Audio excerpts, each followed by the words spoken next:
सर्वप्रथम सर्वांना जय ज्योती जय सावित्री.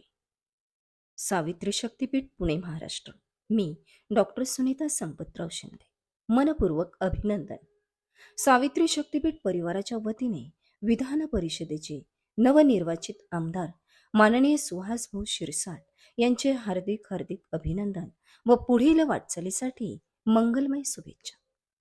लोकसेवा, समाजकारण आणि जनहिताच्या प्रश्नांसाठी सातत्याने कार्य करणाऱ्या माननीय सुहासभाऊ शिरसाट यांची विधान परिषदेवर झालेली निवड हा त्यांच्या कार्याचा, जनसंपर्काचा आणि समाजाप्रती असलेल्या बांधिलकीचा सन्मान आहे.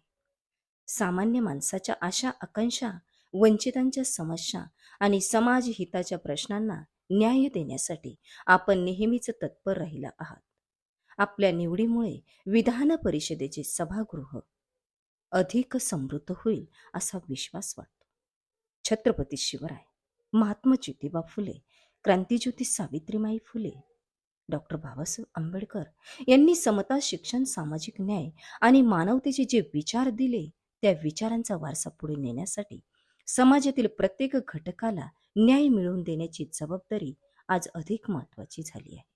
आपण आपल्या कार्यकाळात शिक्षण, महिला सक्षमीकरण, युवकांचे प्रश्न, शेतकरी, कामगार आणि वंचित समाजाच्या विकासासाठी प्रभावी भूमिका घ्याल अशी अपेक्षा आहे. आपल्याला पुढील काळात यश, कीर्ती, उत्तम आरोग्य आणि जनसेवेची अधिकाधिक संधी लाभो ही निर्मिकाचरणी प्रार्थना. पद हे सन्मानाचे नसून जबाबदारीचे असते आणि जनतेचा विश्वास हीच खऱ्या नेतृत्वाचे सामर्थ्य असते. पुन्हा एकदा माननीय सुहासभाऊ शिरसाट यांची विधान परिषदेवर निवड झाल्याबद्दल सावित्री शक्तीपीठ परिवाराच्या वतीने मनपूर्वक अभिनंदन आणि उज्ज्वल भविष्यासाठी हार्दिक हार्दिक शुभेच्छा. धन्यवाद. जय ज्योती जय सावित्री.